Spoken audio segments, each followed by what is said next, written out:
말씀을 증거하겠습니다. 오늘 그 제목이 은혜의 수단과 신부의 마음 자세. 제가 여기 와서 이제 세 번 말씀 증거할 때 주제가 그겁니다. 은혜의 수단을 힘써 사용하라. 사용하라는 것은 행하라는 뜻이에요. 믿음을 갖고 하라. 근데 거기에 반드시 신부의 마음을 갖고 하라. 이거였습니다. 그럼 하나님이 약속대로 너에게 필요한 은혜를 주시리라. 그겁니다. 자, 그러면 이제 이 신부의 마음이라는 게 뭔가? 이것은 예수님 자신이 강조한 것이다 하는 것을 좀 말씀을 드리겠습니다. 특별히 신약 성경에 보시면 복음서도 그렇고 서신서도 그렇고 요한계시록까지 전부 바로 이것이 주제로 아주 강하게 밑에 쫙 흐르고 있는데, 그게 뭐냐면 어저께 말씀드린 바 예수님 당시 갈릴리 지방의 그 특정 지역에 결혼 풍습이에요. 그 결혼 풍습에서 행하는 이런 행동을 가지고 예수님이 가르치신 그 진리를 설명하신 거예요. 근데 거기에 여러 가지 내용들이 강조되어 있는데 특별히 신부의 마음이 굉장히 강조되어 있어요. 예수님 자신이 그걸 강조한 거예요. 어때서 그런 건지 좀 말씀드릴게요. 자, 첫째, 그 당시 예수님 당시 그 갈릴리 지역의 어떤 특정 지역이래요. 그 주변의 지역하고는 조금 다른 게 있어요. 핵심적으로 다른 게 하나 있는데 그 조금 말씀드리다 강조 이렇게 말씀드릴게요. 자, 이쪽 동네 신랑이 이쪽 동네 신부랑 이제 약혼하게 돼요. 뭐 그 앞에 이제 중매를 통해서 서로 이제 알게 되고 이제 약혼을 하게 돼요. 그러면 신랑이 자기 이제 그 부모 아버님, 특별히 아버지가 중요해요. 여기서 그리고 뭐 그 친척들 친구들하고 같이 신부 동네로 가서 그 동네 어귀에서 만난대요. 그러면 신부도 자기 뭐 부모님, 특별히 아버지가 중요해. 그리고 친척들 친구들하고 같이 나와요. 자, 그러면 이제 신부 될 사람, 신랑 될 사람이 마주 보죠. 그때 신랑이 가지고 간 포도주 병에서 이제 포도를 따라요. 그리고 이제 잔이 흙으로 돼 있더라고요. 그래서 이렇게 흙잔에다가 포도주를 따라서 이렇게 신부한테 줘. 그럼 신부 될 사람이 그걸 받아갖고 마시느냐 거부하느냐. 거절하면은 약혼이 성립 안 된대요. 신부가 선택하는 거예요. 재밌어요. 우리 예수 믿을 때에도 우리 자신이 믿을래 말래 이 질문 앞에 쓰게 돼요. 자, 그때 신부가 그 잔을 받아들이고 이제 마셔요.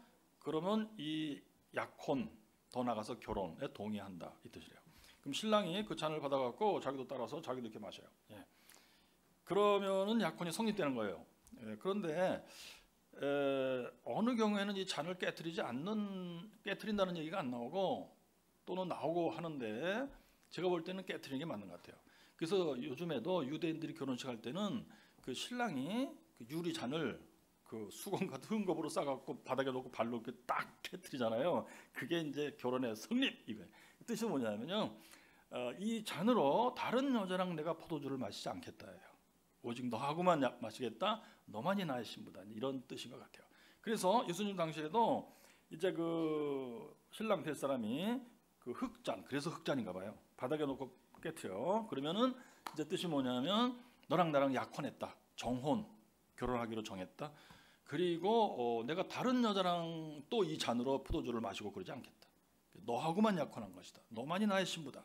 그리고 너에게는 나만이 신랑이다. 이런 의미래요.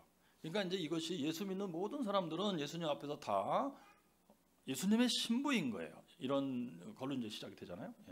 그러면 이제 그 신랑의 아버지가 그 돈을 갖고 간 게 있는데 이 동전이더라고요. 자루에 넣어가지고 신부 아버님에게 줘. 그럼 신부 아버지가 받아 가지고 이제 그걸 가지고 뭘 해야 되냐면은 결혼 준비인데 뭐 이렇게 살림살이 사고 그런 게 아니고요. 웨딩 드레스를 만드는 거래요. 그래서 이제 그 다큐멘터리에서는 그 신부 될 여자하고 들러리 설 자기 친구 여자 두 사람하고 이제 옷감을 뜯어 다녀요. 그래가지고 옷감을 떠갖고 와서 웨딩 드레스를 만들고 이 두 여자는 들러리 입을 옷을 만들고 해서 그 다음부터 중요한 게 뭐냐? 이 웨딩 드레스를 항상 입고 있어야 된대요. 이 신부는. 왜냐하면 신랑이 자기 동네로 다시 갔잖아요. 이제 그러면 신부를 데리러 와야 될 거 아니에요, 그죠? 어느 때든지. 그 날과 시는 아무도 모른대요. 오직 신랑의 아버지만이 한대요.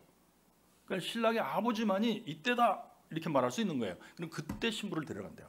이것이 복음서에 어떻게 나와 있느냐? 예수님이 재림하는 그때. 재림이 뭐냐면요, 예수님이 신랑 예수가 정혼한 신부를 데리러 오는 거예요. 그게 원래. 그래가지고 내가 새하늘과 새 땅으로 영생으로 너희를 데려가겠다 이 뜻이에요. 그래서 잔치상으로 데려가겠다. 어린 양의 혼인 잔치 이런 용어들이 그래서 나오는 거예요 보니까. 예, 어린 양이 예수 그리스도죠. 예, 자 그러면 이제 그 웨딩 드레스를 이 신부는 항상 입고 있어야 되는데 신랑이 언제 올지 모르니까 이게 그 주변의 다른 지역하고 다른 점이래요. 다른 지역들은 신랑이 온다는 날짜를 약속을 한대요 미리. 대개는 1년 정도 준비를 한다고 그래요. 1년 정도 뒤에 맨날 몇 시에 오겠다. 그렇게 하면은 그날 신부가 준비하고 있으면 돼요. 그러면 얘기가 완전히 달라져요. 뭐냐면 지금 예수님이 사용하시는 결혼비에서는 신랑이 언제 들어올지 모르기 때문에 신랑도 몰라요. 그 아버지만 알고. 그래서 신부는 항상 신랑을 기다리고 있어야 되고 또 웨딩드레스를 입고 기다려야 돼요. 신랑이 와서 데려갈 때 웨딩드레스를 딱 입고 가야 된단 말이에요. 결혼 잔치에 이제. 그래서 이게 이제 뭐냐면은 그때부터 신부는 거룩하게 살아야 돼요. 함부로 나이트클럽 가면 안 된다고 말이에요. 더군다나 웨딩드레스를 입고 있기 때문에 나이트클럽 갈 수도 없고 뭐 사복을 입고 나이트클럽 갔다 신랑이 그날 오면은 들키는 거예요. 완전히 끝나는 거예요. 그죠? 그래서 신부는 항상 웨딩드레스를 입고 있어야 된다. 근데 다른 동네에서는 날짜를 얘기했기 때문에 그런 것이 없다. 완전히 달라요. 그러니까 다른 지역은 상당히 세상적인 거예요. 합리적인 것이에요. 합리적이기 때문에 좋을 것 같지만 딴짓을 할 틈이 생기는 거예요. 그리고 잘 숨기기만 하면 돼요. 그럼 모든 범죄가 막 연속적으로 일어나는 겁니다. 예. 그런데 예수님이 사용한 이 결혼 비유는 범죄할 수가 없어요. 범죄를 했다면은 거기서 다 끝나버리는 거예요. 예. 그래서 예수님이 구태여 이걸 가지고 사용하신 것 같은데, 그래서 이제 신부는 웨딩드레스를 항상 입고 잘 때도 입고 자고 일할 때도 입고 일하고 하다 보니까 그게 뭐냐면 우리 예수 믿는 사람들은 이제 신랑 예수의 신부된 사람이라 항상 정혼한 예수 그리스도와 정혼한 앞으로 결혼할 사람으로서 거룩하게 살아야 된다. 내적으로 외적으로 거룩하게 살아야 된다.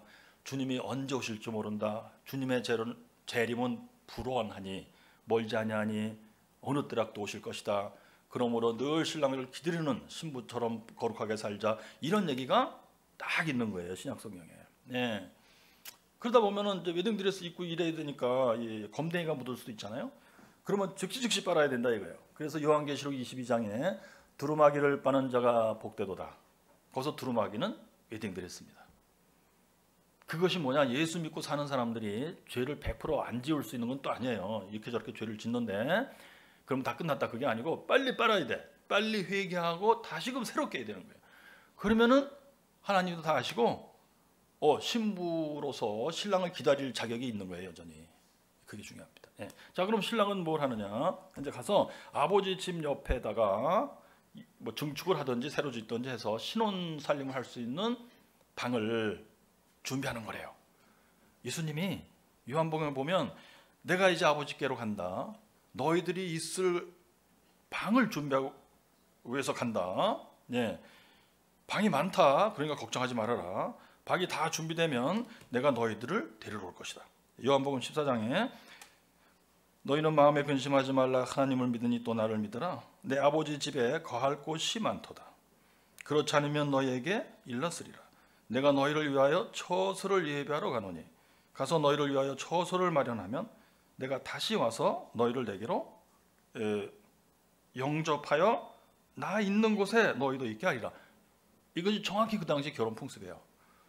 신기하죠? 그래요. 자, 그러면 이제 신랑이 준비 다 됐나이다 하고 아버지한테 얘기해도 아버지가 아직 아니다 이러신데, 그런데 대개는 1년여 정도를 준비한다고 그러는데 그 당시 상황에서 시간이 좀 걸린다는 얘기예요. 어저께도 말씀드렸잖아요. 그 하나님이 즉시 응답하시면 좋을 것 같지만 그게 아니에요. 결국 결혼 안 하고 애 안 낳고 그런 사태가 벌어져요. 예상하지 못했던 일이에요, 진짜. 그죠? 아파트 세대, 호텔 의식. 진짜 모르겠어요. 대한민국이 제일 먼저 망할지 모르겠어요. 하여튼 뭐 그런 이상한 얘기는 하지 말아야 될 것 같아요. 예. 자, 자, 그러고 이제 신랑이 준비를 다 됐는데 이제 신랑도 기다리는 거예요, 보니까. 그래서 이제 복음서에도 그 때는 아들도 모르고 천사도 모르고 오직 아버지만이 아시느니라. 아, 그 말씀이 그래서 있더라고요. 예. 자, 그러던 중에 이제 그 아버지가 이때다 그러신대요. 대개 밤이래요, 근데. 실제 그 당시에 결혼 풍습에서도 밤에 그런대요. 그럼 밤에 이제 신랑이 이번에는 자기 친구들, 뭐 친척도 갈 수 있겠죠. 근데 친구들이 굉장히 중요해요. 여기선 뭐냐면 신부를 태우고 갈 가마를 들고 오는 거예요. 이번에는 그 가마는 그 다큐멘터리 보니까 아주 간단한데 이렇게 나무 두 개를 이렇게 해가지고 의자 비슷한 걸 하고 앞에서 한 사람 뒤에서 한 사람이 이렇게 드는 거예요. 그걸 가지고 가서 이제 동네 어귀에서 신랑이 나팔을 분대요. 그러니까 예수님이 제일 마실 때는 천사들이 나팔을 불며 임하시리라. 그 얘기가 그래서 있더라고요. 그게. 예. 그러면은 그때 이 동네 신부 동네에서 항상 신랑이 데리러 올 거야라고 준비를 하고 있어야 맞대요. 이게 결혼 풍습에. 그런데 뭐 사람들이 다 준비하는 게 아니고 준비할 사람만 하죠. 착한 사람들만. 그래서 이제 준비하고 있는 사람들은 뭐냐, 등불을 준비하고 있대요. 밤에 오니까. 그래서 나팔을 불면 등불을 들고 막 뛰어나오는 거야, 그 사람들이. 그리고 그 사람들만 데리고 신랑이 자기 동네 집으로 간대요. 그러면 뒤늦게 준비 안 하고 있던 사람들이 뒤늦게 쫓아나와서 막 따라가는데 이미 때는 늦었다 이거요. 그래가지고 신랑이 준비한 그 방에 들어가서 그 문을 닫는데요.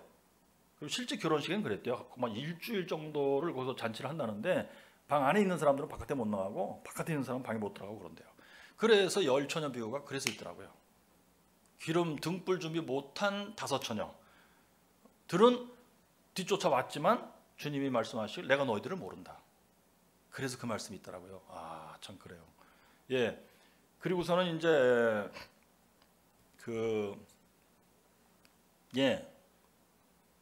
이 성경에 보면 구석구석에 다 그게 있어요. 지금도 이미 말씀드렸습니다만 그때는 아들도 모르고 천사도 모르고 아버지만이 안다. 이것이 예수님이 일부러 강조해서 아주 박아놓은 말씀이에요. 결혼의 비유까지, 그 당시 결혼의 풍습까지 사용해가면서, 그래서 이것을 아주 철저히 지켜야 돼요. 이것이 깨지면은 그 예수님 당시에 그 주변에 있었던 결혼 풍습 있잖아요. 날짜를 알려준다는 거. 그런 식이 돼가지고 아무 의미가 없게 돼버려요. 진짜 그거는 부패하는 원인이 돼버려요. 그래서 아니나 다를까 그 종말론 가지고 속썩이는 이단들 있잖아요. 그 사람들의 특징은 한결같이 예수님 오는 날짜를 얘기하는 거예요. 내년 2월 며칠 날 온다. 그러니까 우리 감리교회 창시자 웨슬리 목사님 당시에도 그 웨슬리 목사님 주변에 이단이 생겨요. 그들이 결국 이 내년 2월 달에 예수님 오신다. 예, 그렇게 얘기를 했던 건데 그 날짜에 웨슬리 목사님의 기록을 보니까 어떤 사람들은 이날에 예수님 온다고 했지만 오늘 안 오셨다. 그렇게 한 문장 썼더라고요, 그냥. 웨슬리 목사님 알고 있었죠. 성경대로 믿어야지. 성경대로 믿어야 그것이 의미가 있죠.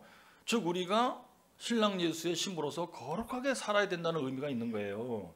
근데 종말론에서 날짜를 얘기하면 벌써 부패했다는 뜻이에요. 그거는 벌써 성경을 무시한다는 뜻이에요. 그거는 벌써 뭐예요? 예수님의 가르침을 싹 그냥 무시하고 지들 마음대로 한다는 뜻입니다. 날짜 얘기하면 무조건 이단이에요, 그냥. 네. 그래서 그렇더라고요. 자, 그 다음에 이제 뭐 2000년 됐지만 예수님 안 오셨다 이렇게 얘기하는 사람들이 있는데 그 사람들도 뭐예요? 다 그 동네에서, 근데 신부 동네에서 기다리고 있다가 힘들어서 아유 신랑 그 딴 여자랑 결혼했을게요 뭐 이러고 있는 사람들이에요. 그러니까 신랑 모르겠어요. 그러니까 신랑 예수랑 뭐 정혼하고 뭐 신부인 사람도 있고 친구 동네 사람도일 수도 있는데 이들이 처음엔 기다렸겠죠. 그런데 날짜가 자꾸 지나가니까 나중에는 이제 딴 생각하게 되는 것이고 스스로 포기하게 되는 것이고 그래요. 그러니까 2000년 동안 기다렸지만 예수님 안 오셨다. 그건 이들 마음속에 벌써 포기했다는 얘기예요. 예수님 얘기 하나도 중요하지 않다. 우리가 알아서 하겠다 그냥. 우리가 종교 다시 만들게 뭐 이런 거. 우리가 뭐 사상 가지고 살게. 뭐 사상 종교가 뭐가 필요하느냐, 그냥 경제적으로 잘 노력해서 잘 살면 됐지. 이렇게 된 사람들이에요. 이미 신랑을 포기한 사람들, 하나님 편에서도 포기한 사람들. 그래서 그런 사람들이 자기도 모르면서 뭐 재림은 2000년 지났는데 안 오신 거 보니까 재림은 이미 왔던지 또는 뭐 안 올 거든지 뭐 이런 식으로 엉뚱한 얘기 하는 겁니다. 그래서 제가 알았어요. 아하, 이것이 다 마귀 역사구나. 알았습니다. 자, 그래서요 이제 오늘 우리한테 중요한 게 뭐냐? 신부의 마음이라는 게 뭐냐? 예수님 자신이 강조한 거예요. 너희들은 나의 신부라. 예수님 자신이 이렇게 한 거고, 그리고 웨딩드레스를 입고 기다리라. 거룩하게, 하나님 말씀대로 거룩하게 살면서 기다리라. 그러면 내가 반드시 너희를 데리러 올 것이다. 그리고 이미 너희들이 있을 곳은 다 마련했다 이미. 근데 아직 아버지 집에서 이때다라는 말씀이 안 나온 거다. 그 말씀이 이때다 그러면 내가 즉시 달려와서 너희들을 데려가겠는데, 가마에 신부를 이제 그 신랑 친구가 이제 친구들이 가지고 간 가마 있잖아요. 거기 신부를 앉혀요. 그래가지고 앞뒤에서 들어요. 탁 들어가지고 발이 땅에 닿지 않게 해가지고 신랑 동네로 가는 거예요. 그게 뭐예요, 여러분? 들려 올려 가리라. lifted up. 예, 즉 휴거입니다. 휴거의 뜻이 뭐냐? 신부 너희를 내가 귀하게 여기고 이쁘게 여겨서 아주 내가 귀하게 내가 모셔가겠다. 이 뜻이에요. 아, 예수님이 지금 그렇게 마음 먹고 있다는 말씀이죠. 휴거가 그 뜻이더라고요. 내가 너희들을 가마에 태워서 데리고 가겠다. 할렐루야, 아멘. 아, 이것을 진정으로 믿는 사람들이 신부의 마음이에요.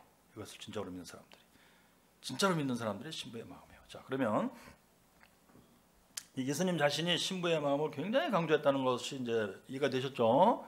제가 이선희가 와서 이상한 소리 하는 게 아니에요. 성경에 있는 숨어 있는 메인 스트림을 여러 가지 있는데 그 중에 하나를 제가 말씀드린 겁니다.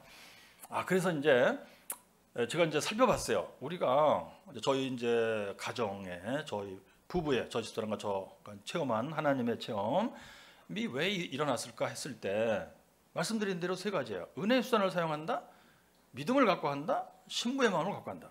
근데 저희가 이것을 모르고 있었을 때예요. 그런데 성령 하나님께서 하나하나 한 걸음 한 걸음 우리 속에서 역사하시면서 그런 마음을 만들어 가시면서 한 걸음 한 걸음 진행되게 인도를 하셨던 것이다. 그래서 우리가 뭐 신학을 다 공부하고 성경을 다 알고 그다음부터 나 예수 믿어야지 이런 게 아니고 뭘 모르면서 시작을 하는 거예요. 그럴 때 하나님은 성령 하나님께서 역사하셔갖고 다 하나님이 직접 역사해서 만들어 가면서 인도하신다 이겁니다. 자, 그럼 예를 하나 들어볼게요. 자, 저희 집사람이 이제 93년도에 이미 이제 병을 앓은 지 7년째 됐고 무슨 병인지도 모르고 독일서 처방해준 정신과 약을 먹으면서 낫지도 않고 한국에 왔지만 나을 줄 알았더니 낫지 않고 점점 더 심해지는 아주 심란한 상황이 이제 전개가 됐죠. 그런데 저 집사람은 나는 약 먹다 죽을 인생이야 이렇게 됐고, 그럼 하나님이 기뻐하신다는 거 내가 아는 대로 다 해보고 죽겠다 했어요. 근데 93년도 가을 학기 때 저는 모건대학 신학대학 교수죠. 학생들이 로마서를 가지고 좀 공부 좀 해달라고 스타디 그룹 해서 제가 시작을 했어요. 그때는 저희 집사람이 나도 같이 따라가서 공부하겠다. 그래서 집에서부터 학교까지 걸어서 한 20분 정도 걸리려나요? 그래서 걸어와서 공부를 하고 그랬는데 결론적으로 재미있는 현상이 있었어요. 학기 초에는 뭐 학생들이 뭐 수명 정도 모여서 저 연구실에서 막 열심히 했는데 점점 떨어져 나가는 거예요. 열처녀 비유가 이게 막 발생하더라고요.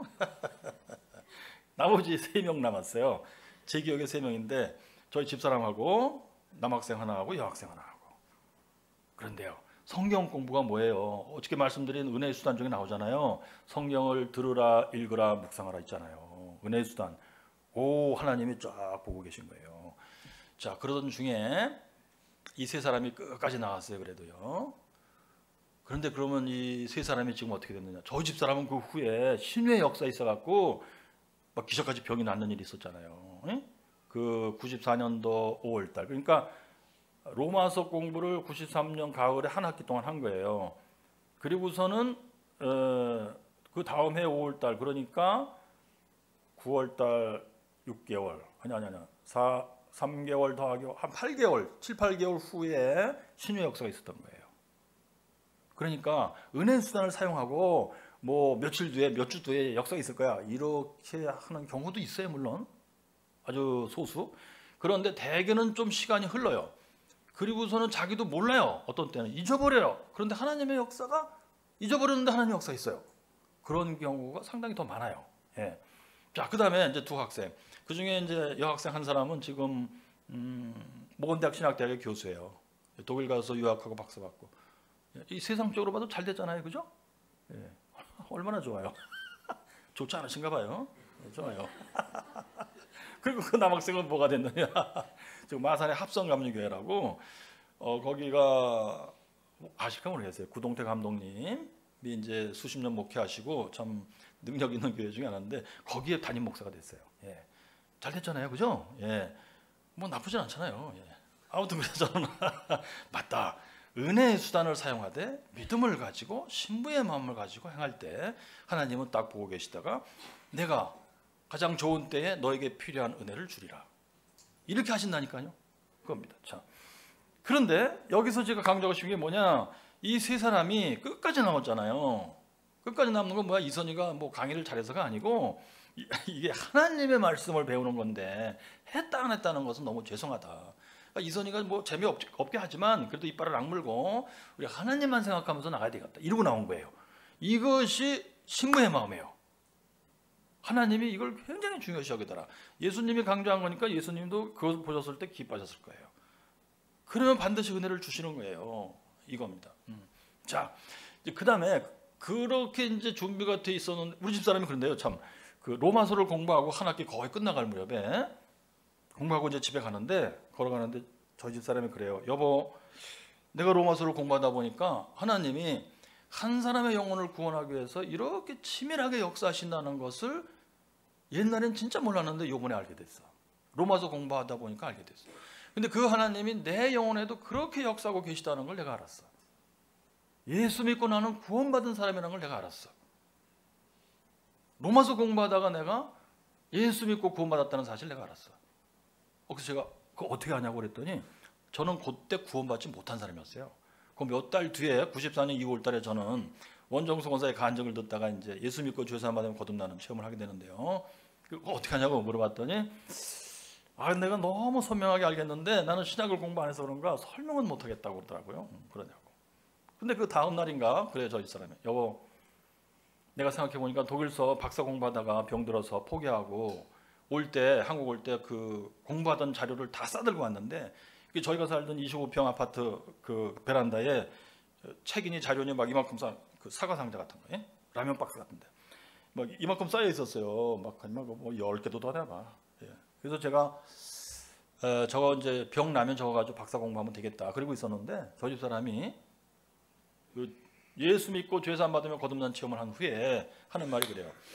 여보, 내가 저 쓰레기를 왜 한국까지 끌고 왔는지 모르겠다 그래요. 저래 쓰레기로 다 버리겠다. 사도 바울이 한 말. 예수 믿고 새 사람이 되고 보니까 과거의 나의 자랑스럽던 것이다. 분토와 같다. 했던 얘기 그대로더라고요. 이게 중생한 사람의 마음속에 있는 것 같아요. 예. 그래서 제가 그랬어요. 아주 그 중요한 자료도 많은데 새 책도 있고 우리 모건대학 도서관에 기증하자. 그랬더니 저 쓰레기를 또 누구한테 읽히려고 내가 도서관에 기증하냐. 쓰레기로 버리겠다 이러더라고요. 아하, 참. 그러니까 중생 전에 저는 그때는 뭐 이게 세상적으로 이거 뭐 중요한 것도 많고 이거 팔면 돈도 되고 할 건 이렇게 생각해요. 그런데 거듭난 사람은 저게 다 쓰레기로 보이는 거예요. 내가 하나님 앞에 죄를 졌어요. 하나님의 뜻은 나를 위한 하나님의 뜻은 전혀 그게 아닌데 내 욕심대로 박사 받으려고 했다가 병 들어갔고 저걸 또 한국까지 끌고 왔으니 하나님 앞에 내 얼굴을 들 수가 없다. 이런 기분이에요. 그러던 중에 저희 아파트 그 아래층에 사시는 할머니 권사님 계신데 그 사위 되시는 분이 목사님이야. 근데 듣고 보니까 아프리카 선교하시는 분들에게 쓰레기를 팔아서 돈 만들어 갖고 보내신다는 거예요. 그분에게 드렸어요, 쓰레기로. 그분이 쓰레기로 팔아버렸어요. 그래가지고 그 돈을 아프리카로 보냈어요. 신기하더라고요. 자, 그런 역사가 있었고 그 후에 이제 저희가 어저께 저녁에 말씀드린 대로 새벽 기도를 시작했잖아요. 이제 하나님이 역사하시려고 딱 이제 준비하고 계셨던 거예요. 저희 집사람에 대해서는 윤하자 내가 이제 약속대로 은혜를 주리라 이렇게 하신 거예요. 송구경신예배 갔어요. 거기가 이제 방배동의 경신감리교회 혹시 아시는 분들은 유튜브 처음 나와요. 즉 성추문 사건으로 아주 시끄러워진 교회인데 담임 목사님이 바뀌어 그렇게 됐어요. 그 전에는 김영주 감독님이시라고 저를 신학교 보내신 목사님이신데 그분이 목회하실 때는 감리교회에서는 진짜 참 아주 능력 있는 교회, 교인 숫자도 그 무렵에 한 4,000명 전후라고 기억이 돼요. 예, 그런 교회였어요. 근데 담임이 바뀌면서 완전 이게 유튜브에 나간다 그래서 얘기하면 안 될 것 같은데, 이거 싸자로 시작하고 스자로 끝나는 뭔데, 예. 그런 분이 담임을 오신 거예요. 그 목사님이 저의 제자뻘 돼요. 나이 차이는 조금밖에 안 나는 것 같은데 그분이 신학교를 조금 뒤였어. 그분에 대해서 굉장히 자세히 알죠, 제가. 여기서 이제 밝힐 건 아니고. 자, 아무튼 그 전의 상태예요. 그 전의 교회입니다.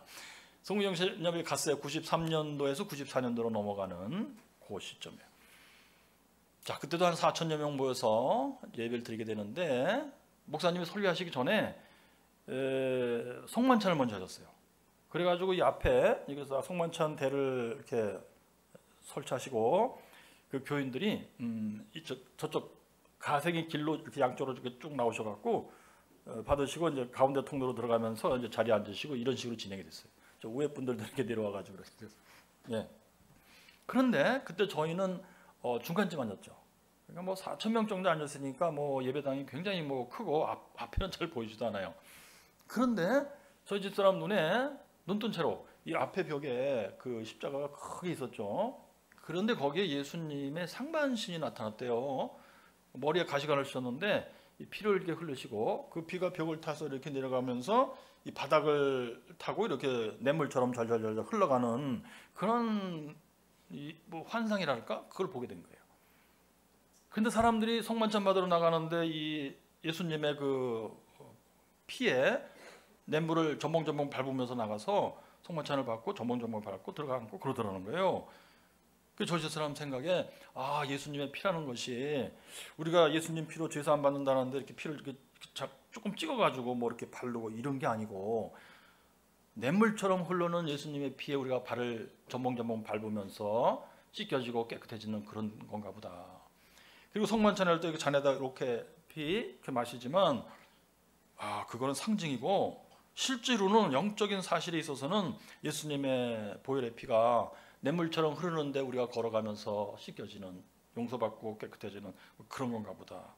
자기 뭐 나온 대로 생각하면서 어저께도 말씀드렸잖아요. 신학적으로 뭔가 정확하게 뭐 풍부하게 알아야 구원받는 게 아니에요.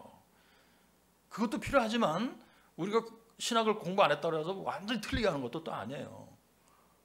이렇게 뭐 어슴풀이 안개처럼 알아도 구원하는 거는 상관없어요. 구원받을 때는 하나님의 능력으로 성령의 역사, 하나님의 말씀의 역사에서 하나님께서 다 정확하게 만들어서 구원하시는 거예요, 보니까. 예. 그러니까 나는 신학 공부 못해서 나는 구원 못 받. 이런 거 생각하실 필요가 없어요. 저희 집 사람도 신학 공부한 사람이 아니에요. 그런데 그때 상태가 뭐예요? 신부의 마음 상태가 돼 있었단 말이에요. 로마서 공부 한 학기 하면서 하나님이 날 구원하시는데 그렇게 아주 정밀하게 치밀하게 아주 세밀하게 역사하셨다는 것이 확실하구나. 이런 것을 이제 알았죠. 그리고 자기가 이제 참 공부해서 인생에서 내가 참 명예로운 인간이 될 거야 했던 것이 하나님 앞에 얼굴을 둘 수가 없다. 쓰레기로 버렸고, 그 다음에 나는 양복다 주로 인생이니까 하나님이 기뻐하신다는 걸 내가 대하보고 죽어야지. 이런 마음을 갖고 있었단 말이에요. 그랬더니 하나님께서 그것을 참 이쁘게 보시고 내가 약속대로 은혜를 주리라 해서 저 집사람에게 딱 맞는 식으로 환상을 보게 하신 건데, 저 집사람은 그걸 통해서 뭔가 성령 세례를 받는 그런 식이에요, 보니까. 예. 왜 그런지는 저도 모르죠. 자, 그런데 이제 그 다음 순간 목사님이 이제 설교를 이제 할 순간이 된 건데, 그 어떤 권사님께서 나오셔갖고 성경을 봉독했어요. 그때 나온 말씀이 뭐냐? 어저께 제가 읽어드린 바 이사야 23장 옛적 일은 잊어버려라, 이전 일은 기억지 말아라, 그 말씀 있죠? 43장. 예. 보라 내가 새 일을 행하리라. 그 말씀이에요. 어저께 읽어드렸잖아요. 그죠? 광야의 길을 내겠다, 사막의 강을 내겠다, 그거예요. 근데 그 말씀을 그냥 보통 이렇게 읽은 거예요. 그런데 저희 집사람 귀에는 막 이 큰 성전을 우렁우렁 막 쾅쾅 울리는 소리로 막 들린 거예요. 완전히 앰플리파이드 증폭돼 가지고 막 꽝꽝 울리는 소리 들어서 이게 왜 이렇게 들리는가 이렇게 됐고, 그 내용, 저희 집사람이 독일에 있을 때 병 들어갖고 혹시 성경을 읽으면 하나님의 역사하시려나 그래가지고 성경을 3번 통독한 일이 있었대요. 근데 그때 공동 번역으로 읽었대요. 공동번역이 뭐냐면 개신교하고 천주교하고 같이 합작해서 번역한 성경인데 그 성경은 안 좋은 성경이에요. 역사가 없어요. 3번 읽었지만 아무런 역사가 없었어요. 공동번역이 역사가 없이요? 예, 없어요. 여러분 이상하게 생각하실지 모르겠지만 공동번역 읽으면서 부흥이 일어났다는 얘기 혹시 들어보셨어요? 없어요. 그런데 옛날에 개혁성경 있잖아요. 개혁성경 자체는 뭐 신학적으로 이렇게 연구해 보면 틀린 데 더러더러 있어요. 국어적으로 틀린 데도 있고 번역 오역한 데도 좀 있고 그래요. 그런데 이 개혁성경을 읽으면서 이걸 가지고 설교하고 집회하면서 부흥의 역사가 무수히 많이 있었습니다. 뭐 때문에 그래요? 성경이 올바라서 역사를 일어나는 게 아니에요. 옳게 번역해서 일어나는 게 아니고 믿음과 신부의 마음 때문에 그래요. 하나님은 그걸 보시는 거예요. 성경이 좀 틀렸어도 착한 마음으로 성령을 받고 믿고 신부의 마음으로 읽고 간구하고 할 때 하나님은 은혜를 주신다는 거예요, 여러분. 근데 공동번역은 제가 볼 때 굉장히 교만한 번역이에요. 공동번역할 때 특별히 아모스서 그거를 번역하신 교수님이 제가 1학년 70년대 초에 그 공동번역을 번역하기 시작했거든요. 그때 저희를 가르치던 그 교수님이 계세요. 그분이 아모스서를 번역했어요. 번역의 비화를 말씀해 주시더라고요. 수업 시간에. 뭐냐면 번역할 때 잘 안 되는 수가 많이 있대요. 히브리어로 번역하잖아요, 한국은. 그러면은 다방에 그걸 적어서 다방에 가서 커피 한 잔 마시고 담배 피면서 하면은 이게 번역이 잘 된다는 거예요. 그래서 저는 알아요. 공동번역은 마귀의 번역이다. 역사가 일어날 수 없다. 좋은 번역이 아니에요. 그래서 지금은 우리 한국의 가톨릭 교회에서도 그 성경을 포기했어요. 가톨릭 교회 나름대로 다시 번역했어요. 그래서 책에 그 성경 번역의 책에 성경 이렇게 써 있어요. 자, 아무튼 그래서 저 집사람이 그걸 3번 읽었지만 아무런 역사도 없었고 3번 읽었는데 이 이사야 43장 이 구절이 있다는 사실을 몰랐대요. 그날 처음 알았대요. 그런데 내 인생이 지금 광야처럼 되고 사막처럼 됐는데 거기 하나님이 큰 길을 내시고 강을 내시겠다고 하는 뜻이야. 그러니까 마음속에 이제 정신과 약을 먹고 완전히 폐인이 된 상태에서 8년째 접어드는데 그때는 이미 또 파킨슨병이라 선언을 받고 6개월째 약을 먹고 있던 상태였어요. 그런 참으로 낙심적인 아주 뭐라고 표현해야 돼요? 비참한 상황에서 그 하나님의 말씀이 그렇게 기대를 잔뜩 품고 듣게 됐던 것이다. 그거예요. 그게 신부의 마음이에요. 하나님 말씀에 아주 진지하게 기대를 걸고 하나님이 나한테 역사하시리라. 이게 신부의 마음이에요. 믿음과 신부의 마음을 가질 때 하나님은 역사하신다. 그래서 제가 그래서 그렇게 정리가 된 겁니다. 자 그렇게 하고 이제 예배를 다 마치고 서울에 있는 저 형님 댁에 가서 자게 돼요. 홍은동. 저희는 거실에서 잤는데 새벽 4시 그 다음날 새벽 4시쯤에 저 집사람이 잠이 깼어요. 왜? 새벽 기도를 한 지 며칠 됐잖아요, 우리가. 4시에 일어나가지고 이제 교회 가면 5시 새벽 예배 드리고 한 건데 그 시간에 깼어요. 이게 말이죠. 좀 이따 제가 원정수 권사의 간증을 또 말씀드릴 건데 거기도 비슷한 역사예요. 새벽 기도라는 게 그렇게 중요해요. 하나님이 그걸 보고 계시면서 내가 얘를 몇 시에 가면 만날 수 있을까? 얘가 새벽 기도 한다고 4시에 일어나니까 그때 가면 얘를 만날 수 있겠군. 그래가지고 4시에 오신다는 거예요. 이게 원정수 권사의 해석이에요. 신학대학 교수, 신학 박사가 저런 얘기 해도 되나? 해도 돼요. 왜? 그게 사실이니까. 이선희 네가 봤냐? 동영상 찍어왔어? 동영상 필요 없어요. 여기에서는 이 말씀 자체하고 성령 하나님의 감화 감동으로 이 말씀을 제대로 옳게 해석하면 이해하면 되는 거예요. 자, 그래서 저 사람이 깨서 이제 하는 말이 뭐냐면 여보, 내가 방금 꿈을 꿨는데 꿈속에서 내 병이 다 났어. 그런데 말이야 이상하게 내가 처음 보는 교회인데 큰 교회인데 여기 앞에 그랜드 피아노가 있더래. 그리고 성가대를 주의하는 자기 뒷모습을 봤는데 성가대가 옆에 있어야 되는데 왜 앞에 늘어섰는지 모르겠다고. 그런데 여기 가운데 통로에 있어서 자기가 막 뒷모습을 봤다는 거예요. 완전히 병이 나가지고 건강해진 자기를 봤다는 거예요.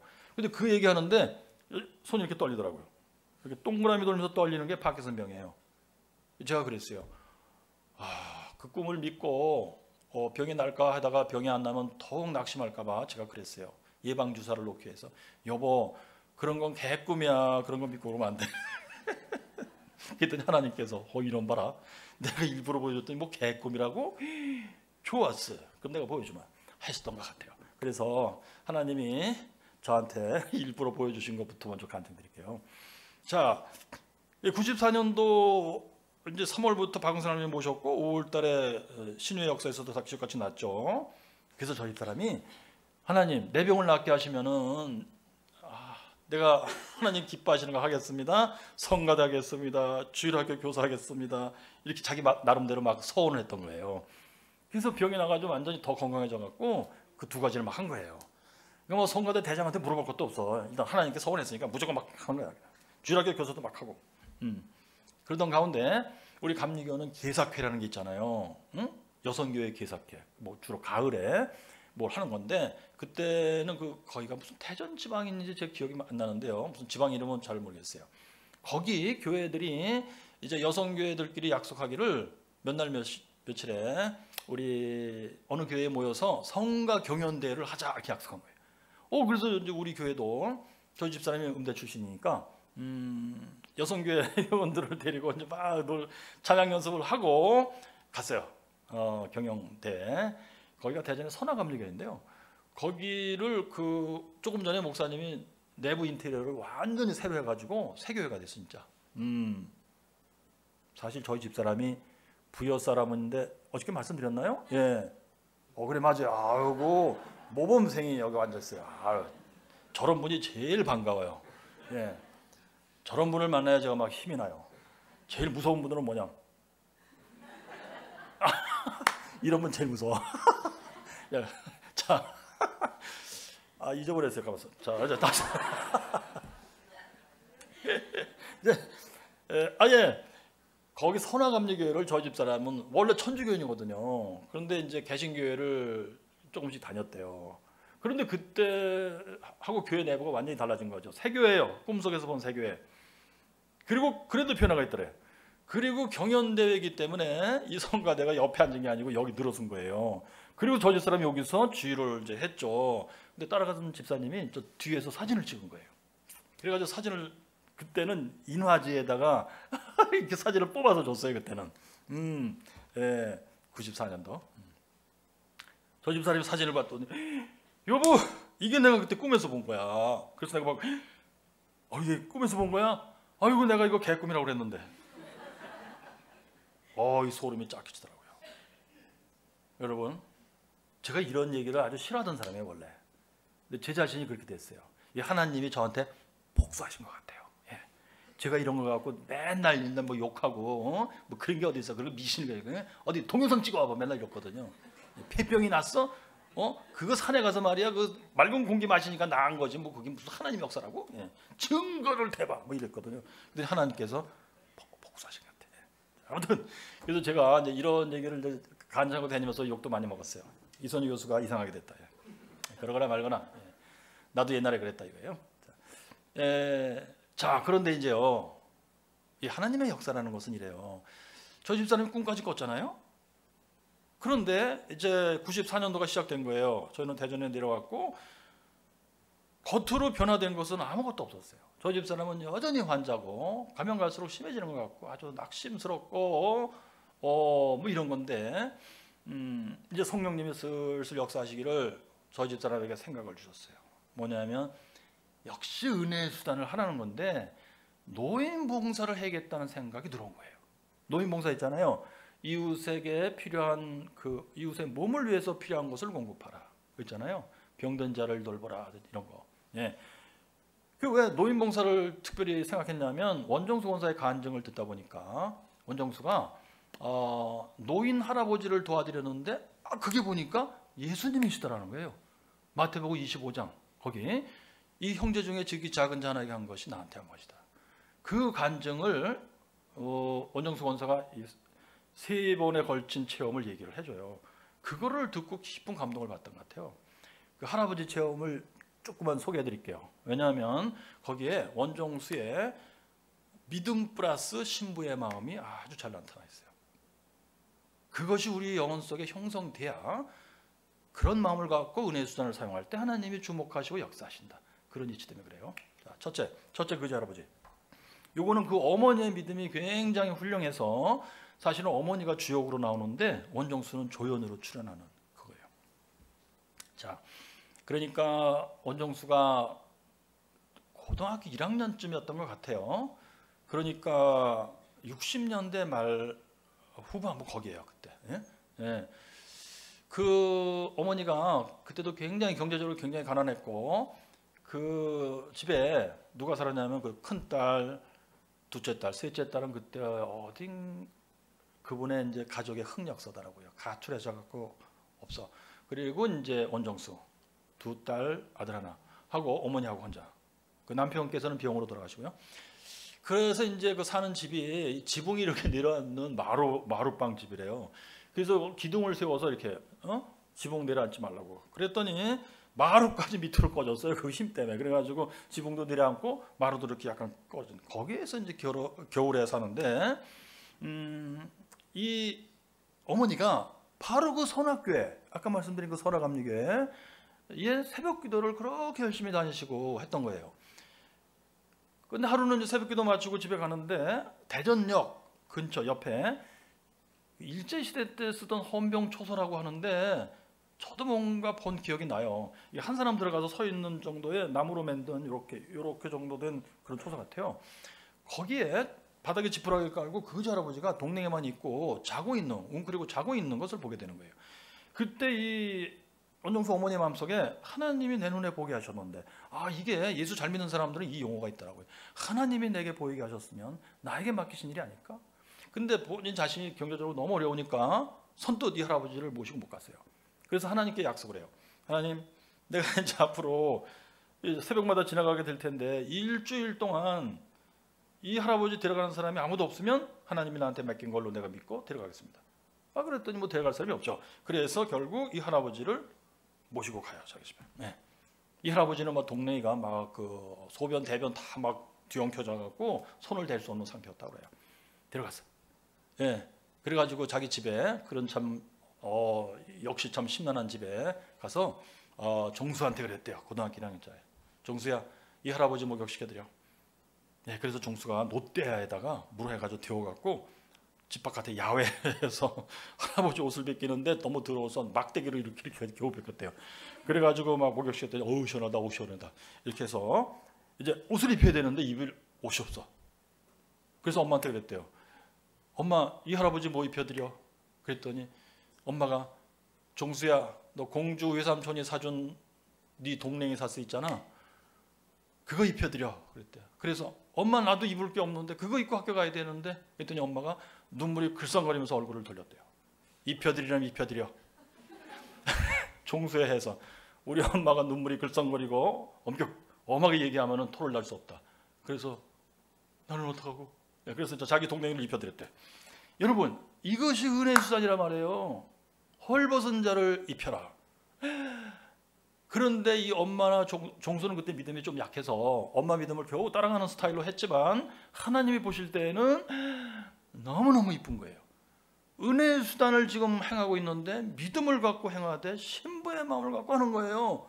주 예수 그리스도께서 나를 신부로 삼으셨으니 나는 웨딩드레스를 입고 늘 주님만을 생각하고 주님 명령대로 하고 주님이 이뻐하는 신부로 살리라, 이런 마음이잖아요. 예. 자, 그래서 이제 그 할아버지를 그렇게 동생이 종수는 그러니까 난닝구만 입고 교복 입고 이제 학교 가는 거예요. 예. 그래가지고 이제 이렇게 식사를 대접해야 되는데 그 당시 먹을 게 뭐냐면 밭에 배추 추수한데 배추 조금 이렇게 남은 거 버린 거 있잖아요. 그런 거 주워다가 이렇게 이제 넣고 보리쌀 넣고 물 넣고 된장 좀 넣고 이렇게 해서 끓여 먹는 거래요. 그게 그렇게 했더니 할아버지가 잘 드시고 다른 사람 먹을 거까지 다 먹었대요. 이것도 은혜의 수단이잖아요. 굶은 자를 먹이라. 이 신기하더라고요. 근데 나중에 이 할아버지가 막 예언을 했대. 제가 생각해 볼 때 뭐냐면 아유, 이 집이 잘 될겨, 자녀들도 잘 될 거야, 이 자녀들이 나중에 다 부자 될 거야, 이런 식으로 얘기했을 것 같아요. 그런데 이 식구들은, 어머니나 그 자녀들은 이것을 하나님이 이 할아버지한테 역사해서 성령 하나님이 우리에게 축복의 예언해 주셨다, 이렇게 알아들었더라고요. 이야, 참 신기해요. 네. 그런 가운데 이 바로 위에 누님이 원종엽 목사님이에요. 원래 나중에 감리교 목사 돼요. 근데 이분이 제가 그 모건대학 신학대학에 2학년쯤 됐을 때인가? 2학년 됐을 때 같아요. 그때 이분이 1학년으로 음악대학에 들어와요. 이분이 나이가 저보다 훨씬 많아요. 그런데 돈이 없으니까 늦게 들어온 거예요. 그리고 이분들은 바깥에서 오는 분들은 도시락을 싸들고 와서 그들끼리 모여서 점심을 먹어요. 근데 저희 사람도 대전 사람이기 때문에 도시락 파예요. 그래서 같이 밥을 먹고 그러는데 하루는 말하기를 여보 그 원정형 없이 있잖아. 이 집에. 근데 그분은 그때 아주 굉장히 머리도 단정하고 그 투피스를 입고 다녔어요. 그리고 하이힐 를 신고 다니고 그래서 저는 부자 집딸인 줄 알았어요. 나중에 이 스토리를 알고 보니까 굉장히 가난한 상태에서 대학에 온 건데 나는 하나님의 자녀라. 그래서 하나님의 자녀는 나는 하나님의 귀한 자녀라. 말하자면 나는 하나님의 귀족이야. 그래서 옷을 막 더럽게 입고 다니면 안 돼. 그래서 없는 돈이지만 나는 옷을 깨끗하게 단정하게 입고 다녀야지. 그랬던 것 같아요. 그런데 그 원정엽 씨가 하는 얘기가 내 동생이 있는데 걔가 원종수였었어요. 서울대 의대 다니는데 걔는 영어 사진을 통째로 다 외우고 다녀. 그런 얘기 했다는 거예요. 그 저 집사람이 와가지고 그 얘기를 하는 거예요. 그래서 제가 그랬어요. 나도 한번 시도해봤지만 뭐 한두 페이지도 못 읽어. 거짓말이야 그랬어요. 나중에 알고 보니까 이게 진짜더라고요. 예, 그 사연은 뭐 여러분들이 유튜브를 보시면 나오니까 한번 꼭 참고해 보시기 바라요. 이게 쇼에 나오니까 꼭 보시기 바라요. 그게 기억력의 은사예요. 아무튼 자 그런데 이제 원정수가 그 기억력의 은사 때문에 시험을 잘 보게 돼요. 책을 2번만 읽으면 시험 볼 때 눈을 딱 감으면 책이 이렇게 펴지는 거예요. 책이 보여. 답이 여기 없어. 그러면 이렇게 책장을 이렇게 내긴대요. 그럼 책장에 촥 넘어가서 여기 답이 있어. 국사 같은 건 무조건 100점. 근데 수학은 점수가 안 좋았대요. 왜냐하면 수학 책은 문제만 있고 답이 없어갖고 답이 안 나와. 아무튼 그래서 의대는 수석으로 못 들어가고 근데 의대 들어가서 뭐 다 외우는 거니까 대충 1등으로 졸업해요. 자 그런데 의대 들어가서 이 사람이 말이죠. 그 신부의 마음을 갖는 데에는 하나님이 그 한번 쫙 주시면 쭉 가는 게 아니고 연단이라는 게 있더라고요. 하나님께서는 연단 신부의 마음을 준 사람도 뭔가 어려움에 처하게 하시고 그 신부의 마음을 불에다 담그고 뻘겋게 달궈서 막 때려가면서 그때 인생이 너무 힘들어요. 막 죽고 싶어요. 그래서 더 탄탄하게 만드시고 하는 작업이 있더라고요. 그 작업을 소개해드리겠어요. 왜냐하면 제가 신앙생활해 보니까 여지없이 그렇더라고요. 제 인생의 행로도 그래요. 옛날에 이렇게 신비한 체험을 했으면은 뭐 지금은 뭐 대단할 거다 하지만 그게 아니에요. 늘 뭐랄까 신랑을 기다리는 신부의 마음이라는 것은 늘 정신을 바짝 차리고 있어야 되는 뭐예요? 웨딩 드레스를 입고 신랑을 기다리는 것으로 버티는 거예요. 그 이외의 다른 것으로는 의지할 데가 없어요. 이런 묘한 거더라고요. 자, 원정수의 경우도 그런 사건이 있었어요. 뭐냐면요, 이제 그 대학에 들어갈 때 그 당시에는 신체 검사라는 게 있었어요. 그러니까 제일 중요한 게 엑스레이 찍는 거예요, 가슴 사진. 그래서 이제 뭐 1학년 봄학기가 시작됐고 4월, 5월쯤 됐을래나 그쯤에 엑스레이 검사 결과가 나왔는데 보니까 자기가 결핵 중증이라고 나왔대요. 그래서 보니까 아닌 게 아니라 이렇게 이상하게 늘 피곤하고 아주 힘들고 진땀 나고 했는데 그래서 그랬다. 그러면서 생각된 게 뭐냐? 내가 대학에 오기 전까지는 대전에서 믿음 좋은 엄마의 참 품에서 오직 예수 믿고 참 교회 생활하고 기도하고 하는 것이 다인 줄로 알았는데 이 큰 세상에 나와 보니까 그게 아닌 것 같다는 느낌이었어요. 특별히 그때 당시 서울시장의 아들이 서울대학 다녔는데 자가용 몰고 다녔대요. 걔는 예수 믿지 않는 사람인데. 그 다음에 특별히 철학 시간에 경상도 교수님이셨는데 철학 강의 하시는데 니들 머릿속에 있는 거 다 빼려라. 내가 가르치는 거 잘 듣고 그대로 따라 살아라. 이렇게 하셨다는 거예요. 들어보니까 맞대요. 그 얘기가 또. 그런 얘기가 참 맞는 것 같기도 하고 그러던 중에 자기가 폐병이라는 걸 알게 됐고 그럴 때 하나님에 대한 모종의 원망 하나님 내가 고등학교 때 그렇게 은혜를 받고 기억력의 은사까지 받은 사람으로서 쟤는 하나님의 사람이야 전도도 그렇게 열심히 했고 하나님이 하라고 하는 은혜의 수단이라는 단어는 그분이 모르고 있더라고요. 그걸 내가 열심히 다 했는데 이게 웬 청천벽력이야? 예? 그래가지고 여러 가지가 다 참 의심되고 실망되고 해서 에라 모르겠다 죽어버려야지. 그래가지고서는 이제 뭐 무슨 화학 실험인가 하던데 거기가 3, 4층 됐나 봐요. 이제 베란다로 나와서 떨어져 죽으려고 그랬대요.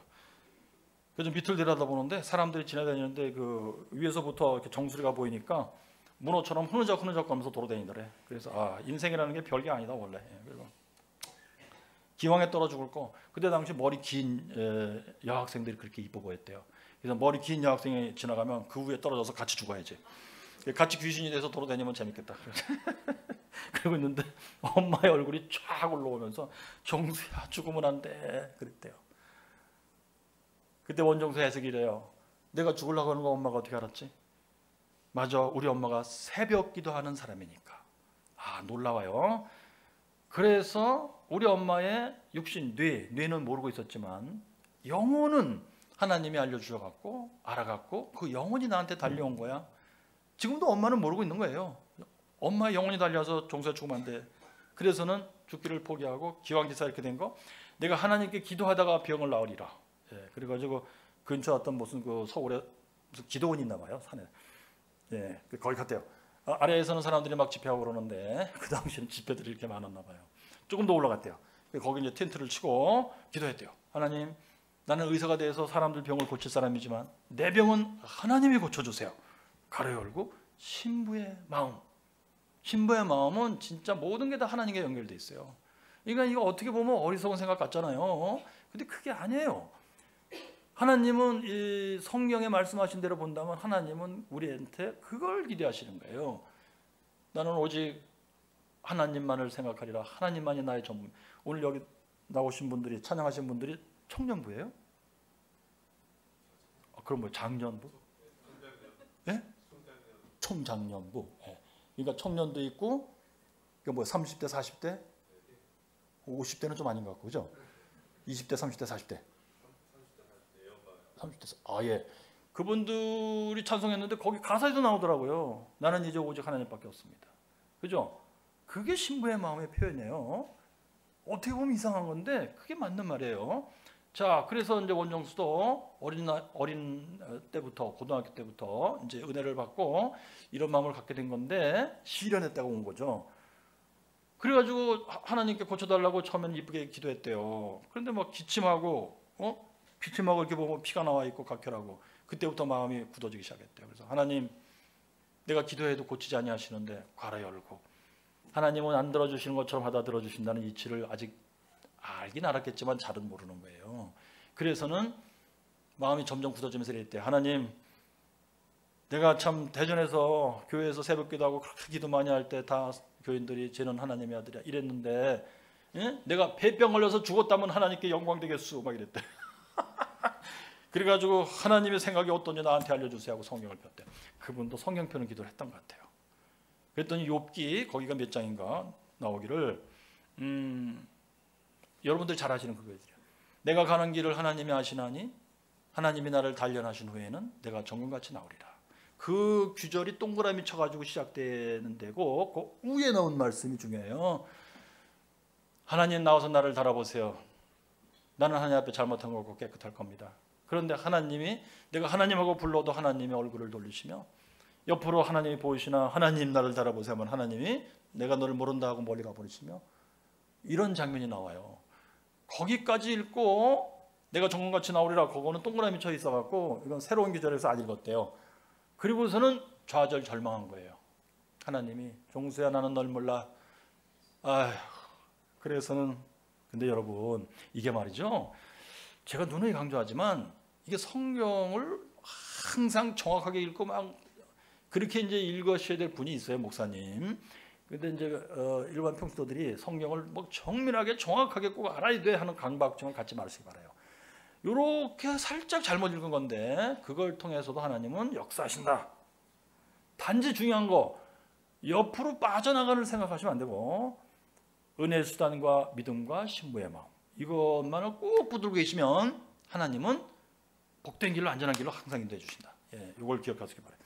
자, 그래서는 이제 에라 모르겠다. 그냥 하나님도 날 버렸나 보다. 그래가지고 자다가 죽어야 되겠다. 그래가지고 잤대요, 그냥. 그런데 다음날 새벽에 갑자기 새벽 4시쯤 머리서부터 찬 기운이 내려오기 시작하더래요. 오, 그런데 하나님의 음성이 들렸대요. 종수야, 네 머리는 이제 새 거다. 그리고서 그 찬 기운이 가슴을 이렇게 싹 훑고 지나가면서 종수야, 네 가슴은 새 거다. 예, 전신을 쫙 훑고 발끝에서 찬 기운이 툭 떨어져 나가더니 종수야, 너는 이제 새 사람이다. 그래서는 벌떡 일어났대, 자기가. 그리고서는 막 정상을 향해서 올라가 가지고 앞에 있는 산을 향해서 외쳤대요. 예, 하나님 감사합니다. 그랬더니 메아리가 올려서 감사합니다. 이다 울렸는데 그게 하나님의 음성으로 들렸대요. 어떻게 들렸냐면 알았다. 제가 거기까지 듣고 울기 시작했어요. 예. 왜냐하면요, 저는 저희 집사람이 그렇게 이제 8년째 앓고 들어오는 순간인데, 그게 이제 제가 94년도 2월 달에 어떤 여학생이 원정수 권사 테이프를 갖다 줘서 듣기 시작한 거거든요. 그 8년째 들어오는 때인데 저희 집사람이 아픈 거. 저희 집사람 병 낫게 해달라고 하나님께 기대해 본 적이 한 번도 없어요. 왜? 예수 믿는다는 것은 그렇게 믿는 게 아니야. 신학 박사, 신학대학 교수, 독일서 박사학위 받고 와가지고. 예수 믿는 것은 내가 도덕적으로 윤리적으로 올바르고 깨끗하고 정의, 인권, 봉사, 이웃 사랑, 나 자신을 헌신하여, 이런 거라고 생각했어요. 맞아요. 틀리는 거 아니에요. 맞아요. 그런데 신부의 마음을 모르고 있었어요, 제가. 그래서 병 고쳐달라고 기도해본 적도 없고, 그러니까 하나님을 싹 무시한 거예요, 제가. 그리고 저희 집 사람도 싹 무시한 거예요, 사실. 네가 알아서 병 낫. 의사가 못 고치면 뭐 어떡하냐. 뭐 죽으면 할 수 없지. 너 죽으면 나도 따라서 죽을게. 의리가 있지, 내가. 이런 정도의 세계관이었어요. 그런데 원정수는 이 하나님께 그렇게 매달리고 고쳐달라고 했더라고요. 하나님을 굉장히 존중하는 마음이고, 하나님이 단련하시는 단계니까 낙심도 했지만 아니라 다를까 하나님이 급해져갖고 새벽에 나온 거야. 이거 원정수 해석이 이래요. 왜 하나님이 새벽에 오셨을까? 새벽 4시쯤. 내가 새벽 기도하려고 4시에 일어나니까 하나님이 생각해 보실 때, 종수가 저렇게 열심히 기도하는데 내가 종수를 만나야 되겠구나. 근데 언제 가야 쟤를 만나지? 제가 새벽 기도하려고 4시에 일어나니까 그때 가면 만날 수 있겠지. 그리고 4시에 오신 거래요. 이런 해석이 신부의 마음을 가진 사람의 해석이에요.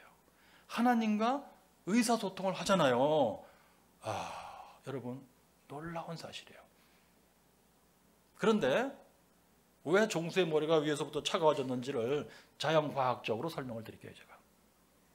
이걸 들으시고 거봐, 그게 하나님의 역사일 리가 없지 라고 생각하시면 신부의 마음이 아직 아닌 거예요. 자, 뭐냐면요, 그게 아마 4월 아니면 5월이었을 거예요. 근데 산에 올라가서 텐트 치고 자다 보니까 새벽에 사과진 거예요, 전체 기구가.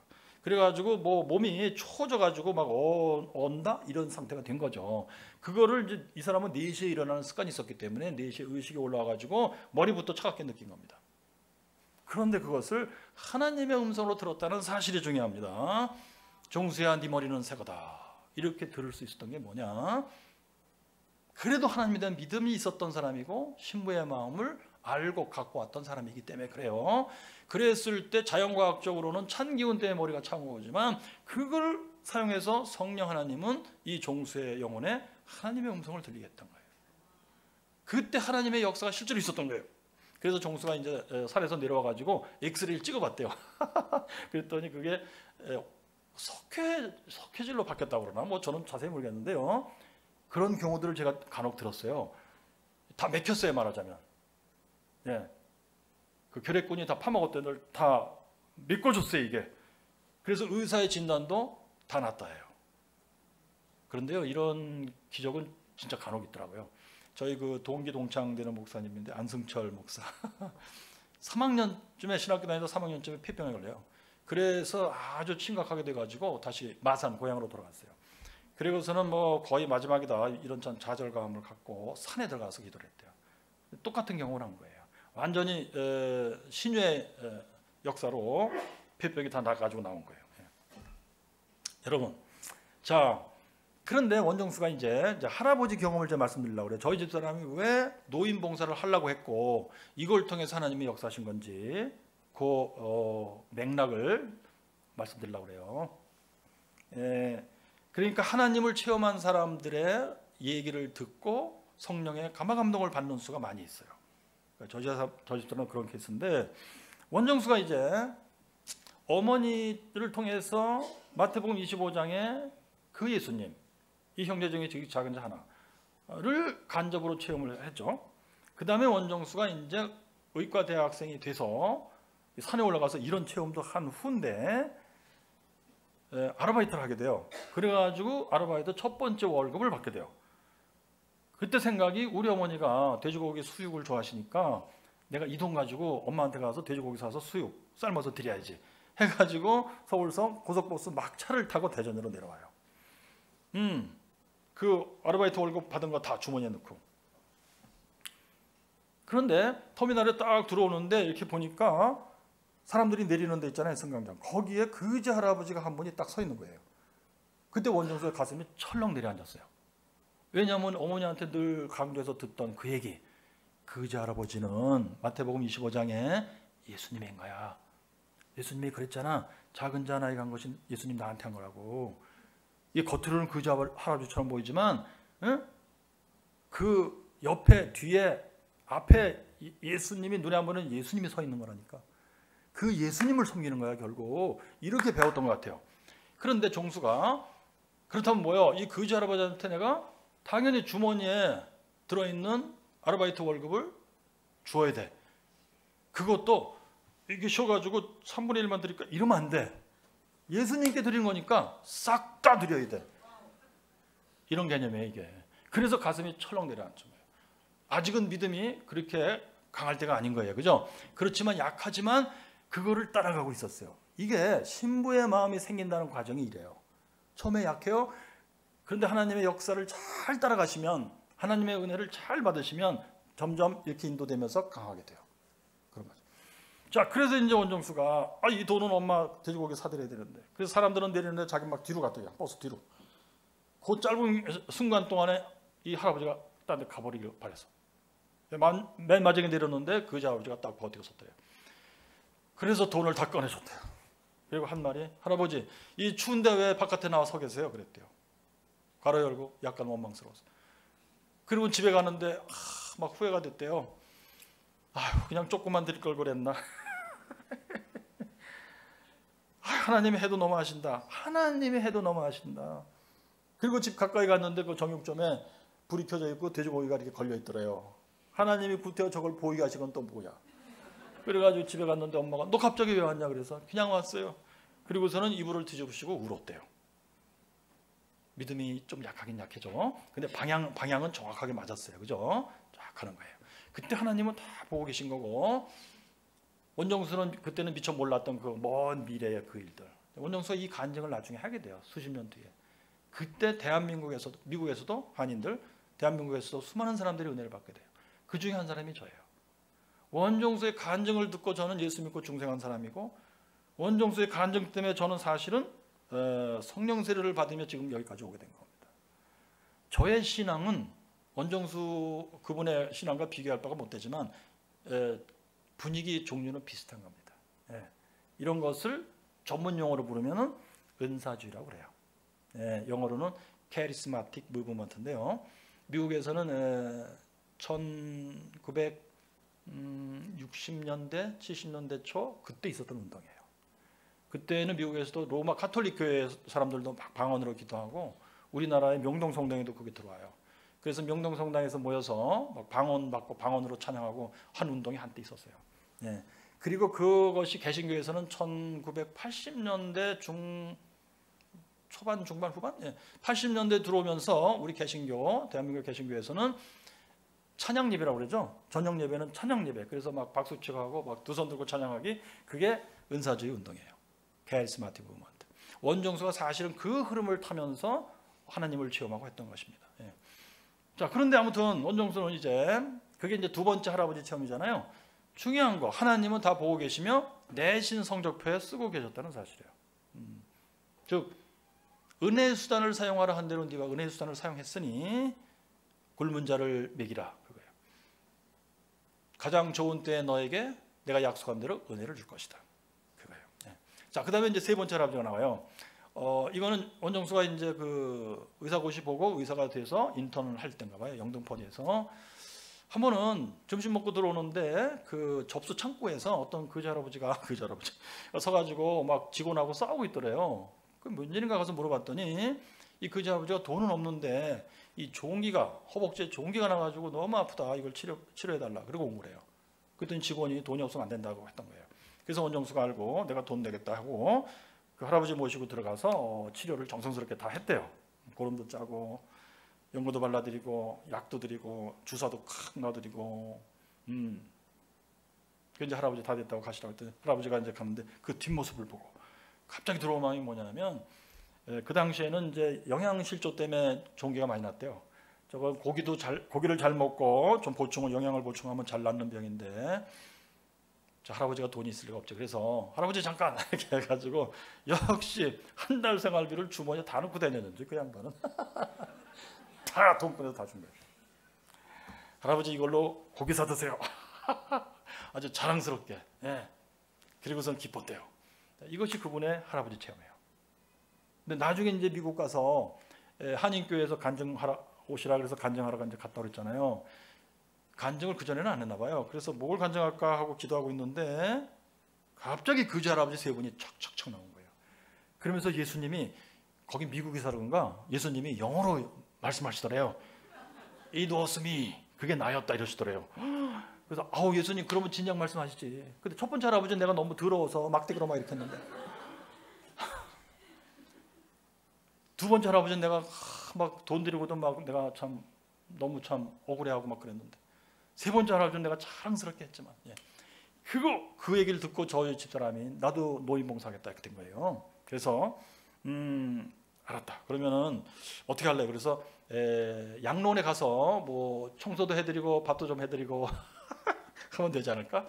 그런 양로원이 없어요. 저희가 양로원 봉사를 해본 적이 없었어요. 그래서 제가 이제 전화번호 통해서 양로원마다 제가 전화를 해봤더니 그런 일이 필요한 것도 아니고 시내버스 타고 가서도 한참 걸어가 들어가야 뭐 골짜기 같은 데 있더라고요. 그래서 저희 집사람이 걸어갈 수가 없어요. 택시 타고 간다면은 갈 수 있겠지만 돈이 너무 아깝고 그래서 여보 사정이 안 좋다. 다른 봉사를 하면 안 되겠냐 그랬더니 아니다. 나는 꼭 노인 봉사를 해야 되겠다. 괄호 열고 여러분 성령 하나님이 거기에 꽂히게 만드신 거예요. 그것을 통해서 너의 신부의 마음을 보이라. 그럼 내가 약속대로 은혜를 주겠다. 이거예요. 그래서는 뭐 저희 집사람이 이상하게 대화가 안 통해 반드시 노인 봉사하겠다는 거야. 예. 저희 집사람이 약간 미친 여자가 아니에요. 모건대학교 음대 성악 소프라노 전공이고 서울대 교육대학원 음악교육학 석사고 교사도 했어요. 중학교사. 그리고 교육개발원 연구원도 하고 독일 유학 가서 퀼른 대학에서 음악교육학으로 박사과정을 밟다가 병든 거란 말이에요. 정상적인 여자예요. 예. 근데 제가 이 말씀을 왜 강조하냐면 은혜의 수단 사용과 믿음을 갖고 신부의 마음을 갖고 할 때는 이런 마음을 믿음과 신부의 마음을 갖고 태어나는 인간은 하나도 없어요. 그래서 다 원죄에서 태어난다 이거예요. 태어난 후에 이제 하나님의 말씀을 어떤 식으로 접하며 성령의 역사를 받으며 하나님의 은혜를 받으며 하면서 그렇게 변화가는 거예요. 이거 하나님이 직접 역사하는 거기 때문에 그것을 따라가다 보면은 옆에 사람이 볼 때 이상한 사람이 된 거 아니야? 이렇게 느낄 정도가 있는 겁니다. 그래서 감리교회 창시자 웨슬리 목사님이 평생을 그런 욕을 먹었어요. 영어로 too much religion. 종교 생활을 너무 지나치게 한다. 그 다음에 전문용어로 enthusiasm, 열광주의. 우리나라 말로 번역을 하면 광신주의. 이런 식의 욕을 많이 먹게 된 겁니다. 왜 그래요? 하나님이 직접 역사하시기 때문에 그걸 따라가다 보면 주변에 사람의 눈으로 쳐다볼 때는 그렇게 보일 수가 있는 거예요. 예. 자, 그래서 이제 저 집사람이 난 노인 봉사해야 된다. 그래가지고 이제 주일날인가 교회 가서 예배드리고 물어봤어요. 그 교회 담임 목사님의 아드님 되시는 목사님, 저의 이제 후배이면서 동료, 모건대학 동료 교수였는데요. 그 사모님한테 내가 노인봉사 하려고 그러는데 어떻게 하면 좋겠냐 그랬더니 YWC에다가 전화하고 물어봐라 이거예요. 그 전화번호를 갖고 왔어요. 그런데요, 하나님께서 저희 집 사람만 글로 인도한 게 아니고 동시에 예산에 있는 어떤 양론의 원장님, 김홍남 원장님도 그 길로 인도하고 있었던 거예요. 그래서 결국 이 두 사람이 만나게 되는 거예요. 그러면 이 김홍남 원장님은 하나님이 어떻게 인도했냐면요. 이분은 원래 이제 그 남편분이 이제 장로교 장로님이신데 육군 군악대에 지휘하시던 분이래요. 군인이었어요. 그리고 그런데 그때 첫째 부인이 돌아가셨어요, 병으로. 그런데 이제 이 지금 현재 부인 김홍남 원장님, 이분도 육군본부에 행정장교로 있었대요. 근데 어떻게 중매를 해가지고 두 분이 알게 되시고 결혼하신 거예요.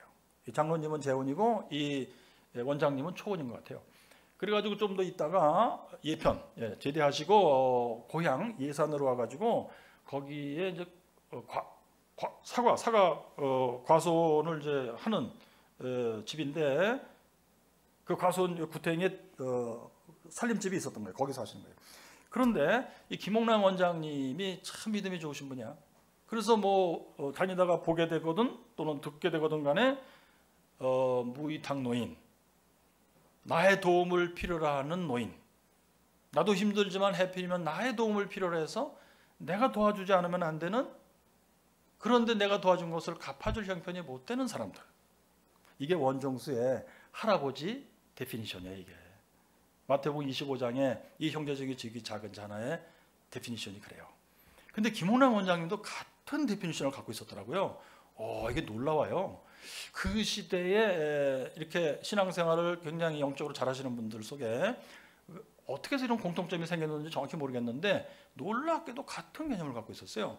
자, 그래서 이 김홍남 원장님은 이제 자기 집에 그 노인 할아버지 할머니를 여러분 글쎄요, 대여섯 분 정도 됐을래나? 대여섯하고 열 사이에서 왔다 갔다 하는 그런 거였는데 모시고 있었던 상태예요. 근데 이분이 또 소문을 통해 듣기를 어떤 그 집에, 허름한 집 같아요, 어떤 할머니가 홀로 남겨져 갖고 거의 피골이 상접해서 죽게 생겼다, 이 얘기를 들은 거예요. 그래서 그 할머니를 모시고 왔어요. 그래가지고 얘기를 들어보고 다 하니까 이게 뭐냐면요, 그 할머니는 그 남편이 옛날에 얼른 딴 데를 가버리시고 그래서 아들 둘이 있었는데 먹고 살 길이 없어서 평생 술 장사를 하시던 분이래요. 근데 큰 아들은 공장에서 사고 나서 돌아가시고 옛날에, 둘째 아들은 며느리도 있고 자녀도 있었는데 오토바이 사고로 돌아가시고 그 후에 이 며느리도 사라져 버리고 남매들도 사라져 버렸대요. 그 할머니가 혼자 남겨져 갖고 피골이 상접한 상태로 이렇게 있었던 거예요. 그 소문이 퍼져서 김홍남 원장님이 듣고 이거 하나님이 나한테 맡기셨다 해서 자기 집으로 모시고 온 거예요. 그리고 건강검진을 받아봤더니 장우암 말기. 그래서는 이분을 치료해야지. 중요한 게 있어요. 이분의 머릿속에 원리가 뭐냐면 1시간 생명도 하나님의 생명이다. 이것을 구하기 위해서 너의 최선을 다하라. 여러분, 이것이 뭐냐면요, 10계명의 제5계명이에요. 살인하지 말라. 살인하지 말라를 이렇게 긍정적인, 하지 말라잖아요. 근데 뭘 하라라는 문장으로 이렇게 180도 돌려서 바꾸면 바로 이거예요. 1시간 생명도 하나님 생명이니 이걸 구하기 위해서 너희 최선을 다하라. 이것이 말이죠. 마틴 루터 해석이에요. 그런데 김홍남 원장님이 이걸 공부하셨는지 어떤지 모르겠지만 제가 볼 땐 공부를 특별히 하신 분이 아닌데 이런 원리를 알고 있었더라고요. 놀라워요. 그러니까 성령 하나님의 역사를 따라가다 보면 자기도 모르게 이런 걸 깨닫는 것 같아요. 믿음과 신부의 마음을 갖고 성경을 읽고 설교를 듣고 사람들을 보고 사람들에게 행동하고 하다 보면은 이런 마음이 거의 저절로 생기듯이 생긴다는 느낌이에요. 그래가지고 이 할머니를 구해야지. 그래서는 치료받자. 그래서 충대병원, 대전에 있는 충남대학병원에 모시고 온 거예요. 예. 그래가지고서는 며칠 동안 진찰을 해보는 건데 그때는 입원비가 안 든대요. 의사가 진찰하고 역시 장우암 말기다. 그런데 나이가 80이다. 그러면 치료하다가 고생만 하고 돌아가시니까 모시고 가서 맛있는 거 해드리다가 이렇게 돌아가시게라. 그래서 김홍남 원장이 그랬대요. 이분이 당신 어머니 같으면 그런 말 하겠냐고 그랬대요. 그랬더니 제가 한 10분만 더 하고 마칠게요. 여러분들의 표정이 점점 공포에 휩싸이시면서 오늘 우리 큰일 났구나 이러시는데요. 괜찮아요. 저 좀 이따 끝낼게요. 예. 그래서 이제 이 원장님이 이분이 당신 어머니 같으면 그런 말 하겠냐 그랬대. 의사가 크리스찬이 아니었어요. 양심의 가책이 됐는지 좋다 그러면 치료해보자. 그런데 치료를 하면서 입원해 있으면 돈을 내야 된대요.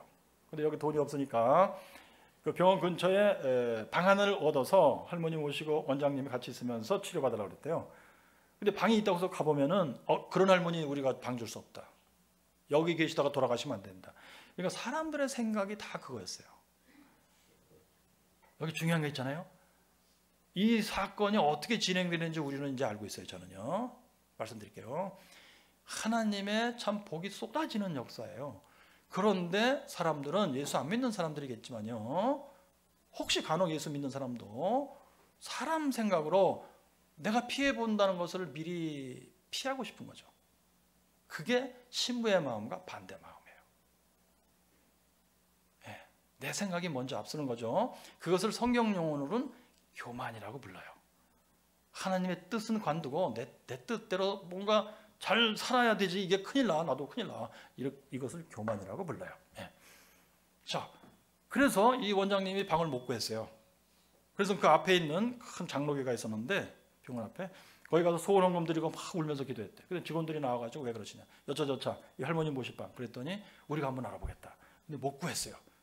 그 교회가 게을러서 그런 게 아니에요. 하나님의 정하신 뜻이 있었기 때문에 그래요. 하나님은 벌써 이 할머니를 우리 집사람한테 연결시켜서 모시게 하려고 그거였던 거예요. 예.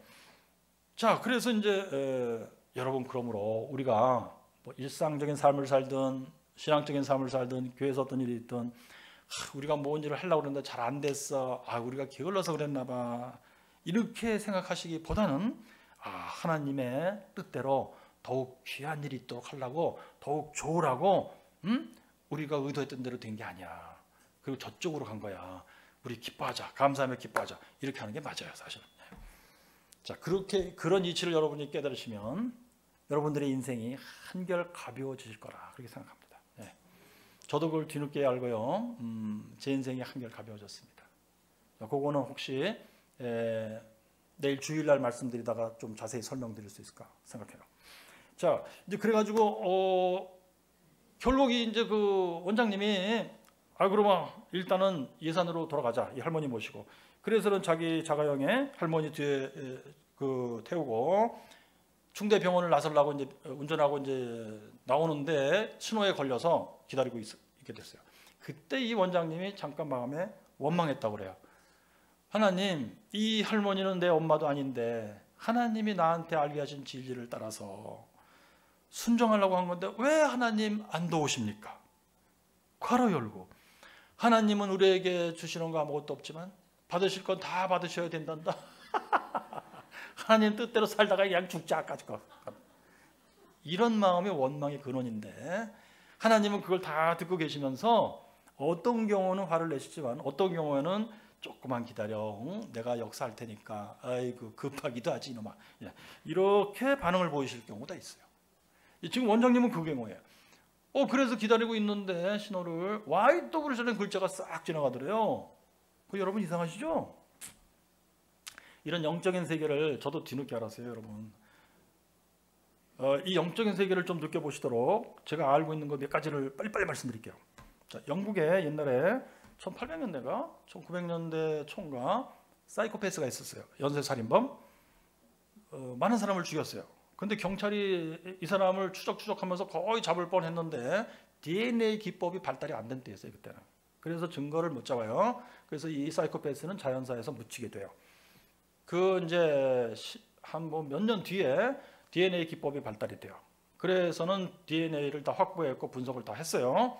보니까 그놈이 범인이 맞아. 그런데 이 인간은 이제 죽어서 묻혀 있으니 직접 DNA를 채취를 해가지고 조사를 해야 되는데, 그래서 법원의 허가를 받고 무덤을 파게 돼요. 무덤을 파고 관을 끄집어내는 순간에 맑은 하늘이 갑자기 어두워지면서 천둥번개 우르릉 쾅쾅쾅쾅쾅 그런 거예요. 한 5분 동안. 그리고 다시 맑아졌어요. 그런데 여러분, 우리 경주에 천마총 있죠? 천마총을 발굴한 팀이 한 7, 8명 되시더라고요. 그 중에 이제 사진 촬영하시고 뭐 이렇게 기록하시고 하시던 분이 나와서 증언한 건데, 텔레비에서요. 네, 그때 이제 금관을 상자에다가 이렇게 담아갖고 이제 바깥으로 나오는 순간이었다고 그래요. 근데 맑은 하늘이었는데 갑자기 먹구름이 끼면 우르릉쾅쾅 번개 때리고 막 이랬대요. 이게 금이기 때문에 저기가 이로 나올까봐 얼른 놓고 바깥으로 나왔다고 그래요. 근데 한 5분여 뒤에 다시 맑아진 거예요. 네, 여러분, 아주 비슷한 사건이죠. 저의 해석. 연쇄살인범도 사이코패스, 천마총에 묻힌 그 왕도 사이코패스일 거예요. 당연히 그래요. 옛날에 왕들은 되게 사이코패스예요. 자, 그런데 특별히 자수성가한 왕들은 사이코패스예요. 저의 사견이니까 참고하세요, 그냥. 예. 자, 그래서 사이코패스들은 이상하게 천기를 그렇게 사람들에게 해롭게 조작할 수가 있다. 해요. 그런데 사람들은 그걸 가지고 대개는 해치지는 못해요. 근데 사람들이 공포를 느끼고 막 혼동되고 혼란하고 하면서 자기들이 자중질환이 일어나서 뭔가 해로운 일들이 터져요.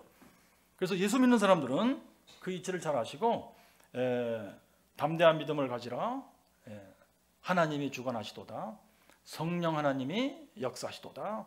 이런 것을 굳세게 믿을 때 마귀가 감히 우리를 가지고 장난치지 못한다. 이런 이치가 있는 겁니다, 여러분. 자, 또 이런 게 있어요, 여러분.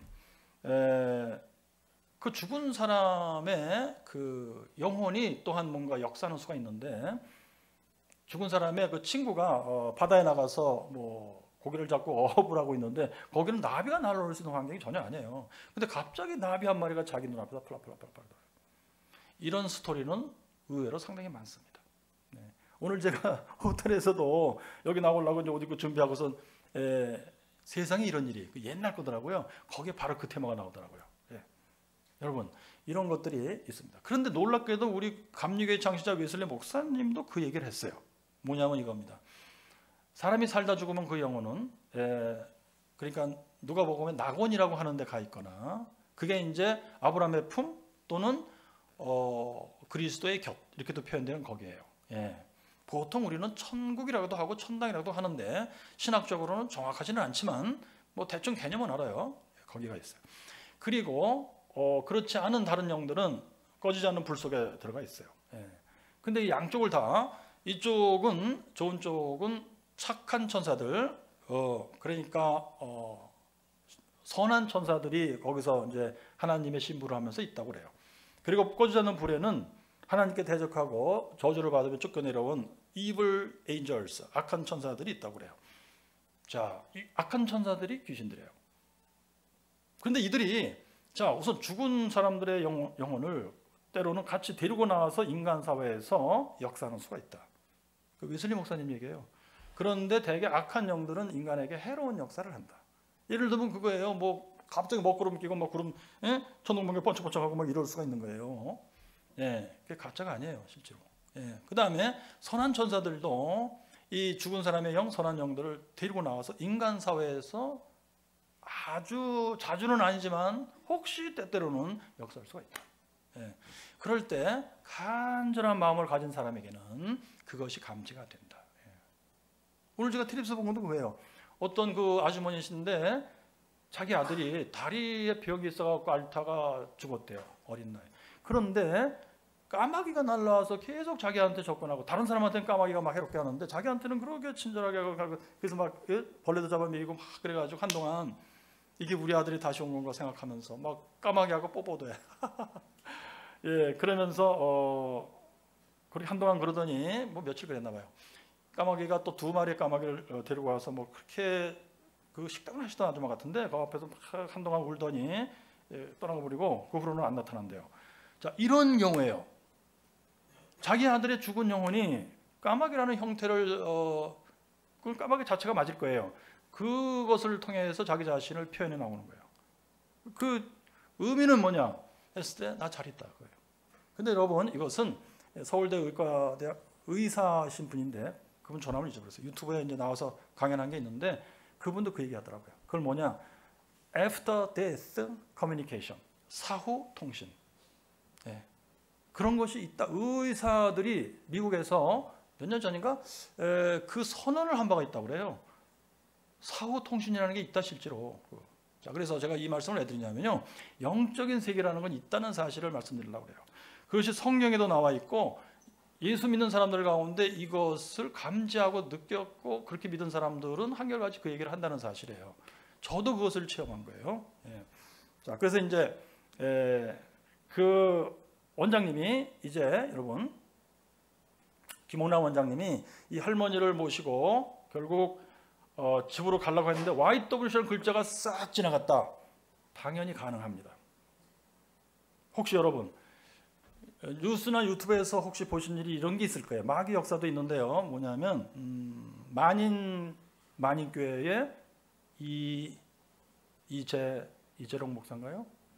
그 성추문 때문에 결국 감옥소 생활하시다가 나와서 돌아가신 분이 있어요. 그분이 한때 여러 차례 자랑한 게 있어요. 크리스마스 때 교회 앞에 교인들 다 데리고 나와서 눈이 안 오는 밤인데 목사님이 탁 기도하면 막 갑자기 눈이 내리는 거예요. 그거 거짓말 아닙니다. 조작 아닙니다. 실제로 일어나는 일이에요.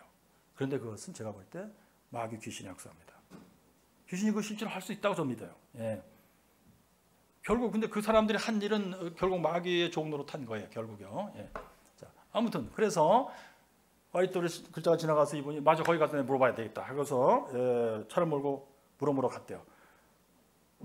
처음 가보나 봐요. YWC 그 사무실. 근데 그 사무실은 2층에 있었고 제가 이제 요 스토리만 말씀드리고 끝내겠어요. 2층에 있었고 이제 할머니를 모시고 1층에 들어갔는데 그 기둥이 이렇게 서 있었나 봐요. 그 기둥에 써 있기를 에베네셀이라고 써 있었대요. 에베네셀이 뭐예요? 사무엘 선지자가 이스라엘 백성을 데리고 블레셋과 전쟁하면서 겨우겨우 이기면서 여기까지 왔다예요. 하나님이 여기까지 도우셨다.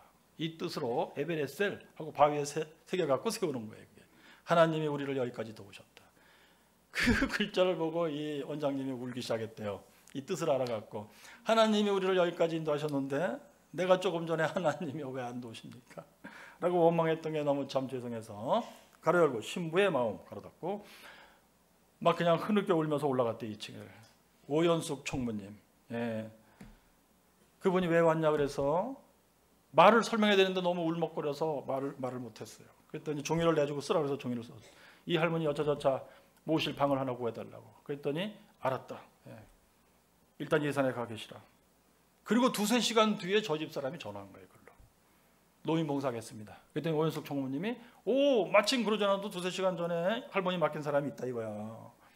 이 할머니를 당신 집에서 모시면서 충대병원에 치료받으러 다니면 된다. 저 집 사람이 그건 못한다 내가. 나도 환자다.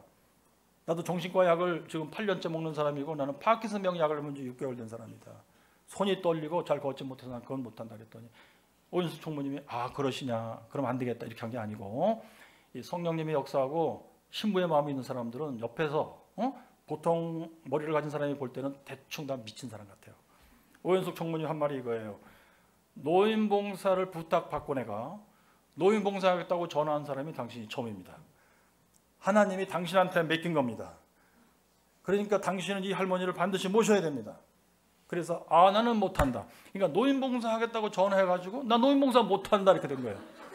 그 순간 충격을 먹고 그렇다면 원정수의 데피니션 나도 힘들어 죽겠는데 해필 나의 도움을 필요한 사람이 있어갖고 내가 힘써 도왔을 때 이것을 갚아주지 못하는 사람이라 그러면 이분이 예수님이시다. 그래서 불현듯 내가 모시겠습니다 이렇게 한 거예요. 문제는 이제 남편 되는 저예요. 이선희가 동의할란지. 왜? 이선희를 10년 동안 연애하고 결혼해서 지금까지 살고 있는데 독일서 8년 동안 전 고생하고 여기까지 왔는데 이선희를 제일 잘하는 여자죠. 예, 혼자 똑똑한 인간, 논리적으로 빠삭한 인간, 말싸움하면 절대로 안 지는 인간, 예, 혼자 항상 옳고 바늘로 찔러서 피 한 방울 안 나오는 인간. 그래서는 이선희를 어떻게 내가 설득하냐. 제가 이제 그때는 이제 이미 계약이 돼갖고 3월일 거예요. 제가 퇴근해서 집에 왔는데 아파트 문을 열고 들어섰는데 신발도 안 벗고 가방을 들고 섰는데 거기 입구에 저 집사람이 딱 가로막고 있는 거예요. 여보, 오늘 여차저차저차 이 할머니 여차저차저차 있는데 이 할머니를 우리가 모셔야 될까 말아야 될까? 자기는 모시겠다고 약속해놓고. 제가 그랬어요. 갑자기 교수머리가 싹싹싹 돌아가더라고요. 안 된다 그랬어요. 그 할머니가 80인데 장후가 말기면은 아마 곧 돌아가신다.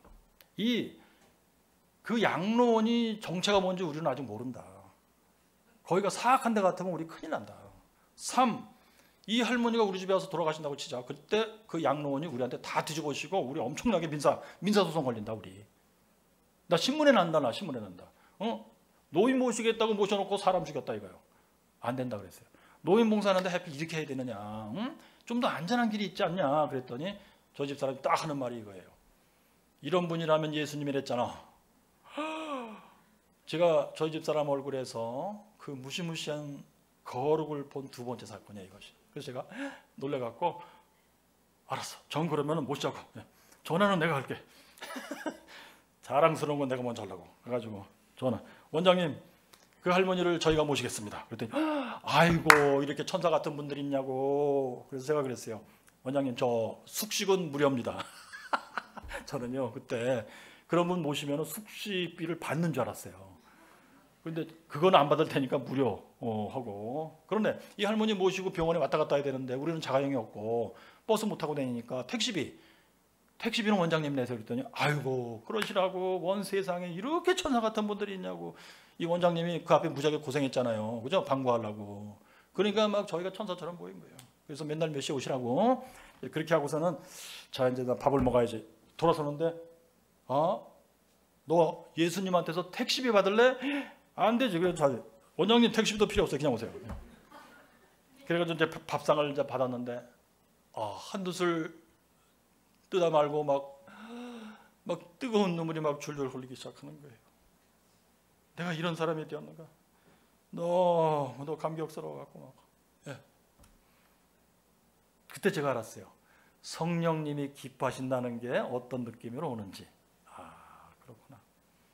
뜨거운 눈물, 기쁜 눈물. 내가 이래본 적이 없었는데. 이거예요. 네. 자, 시간이 오늘 많이 됐기 때문에 오늘은 여기까지만 말씀을 드리겠는데요. 여러분 정리하겠습니다.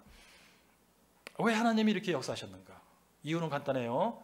은혜의 수단을 하나님이 명령하고 약속했으니까 우리가 죽으나 사나 정성을 다해서 나의 능력 안에서 힘을 다하여 이것을 행하는 거예요. 그러면 하나님은 약속하신 대로 가장 좋은 때에 은혜를 주신다요. 그런데 성경 보니까 제가 체험해 보니까 하나님은 두 가지 조건을 걸고 있었어요. 믿음을 갖고 하라. 예수 믿고 죄사함 받고 새로워진 사람으로서 하라. 그 다음에 둘째 거기다가 신부의 마음을 갖고 하라.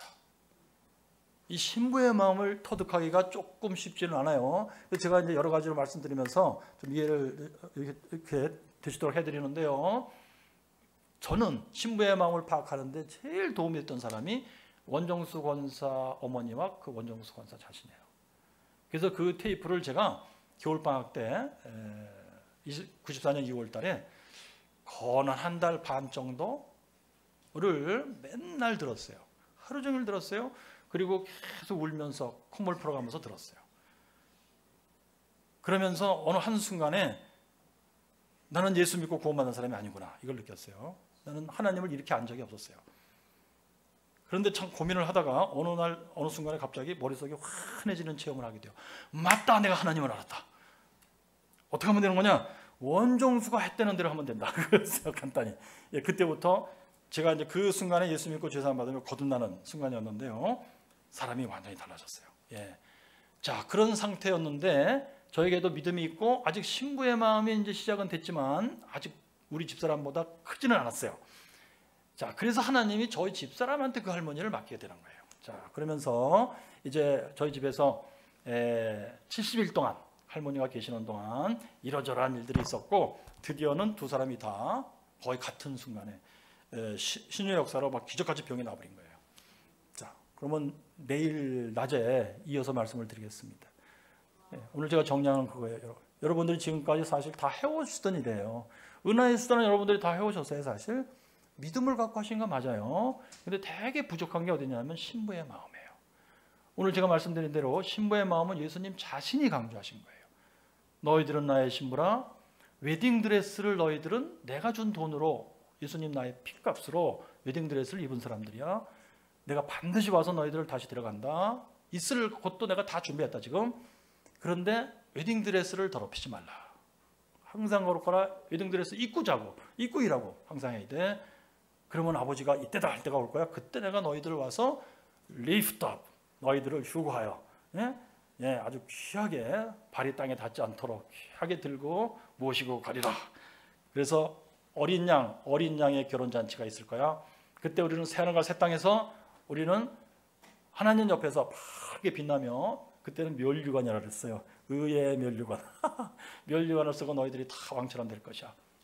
나와 같이 너희들은 영광의 존재가 될 것이다. 이거거든요. 그 마음을 품고서 늘 하나님을 생각하고 주님을 생각하고 사랑하고 하는 것으로, 하는 마음으로 은혜의 수단을 사용하시기 바라요. 그러면 하나님이 좋은 때에 이렇게 저렇게 역사하시면서 은혜를 주시면서 여러분들의 인생의 문제가 놀랍게 해결되는 체험을 하실 겁니다. 그 체험을 다른 분들에게 증가하시기를 예수님 이름으로 축복합니다. 아멘.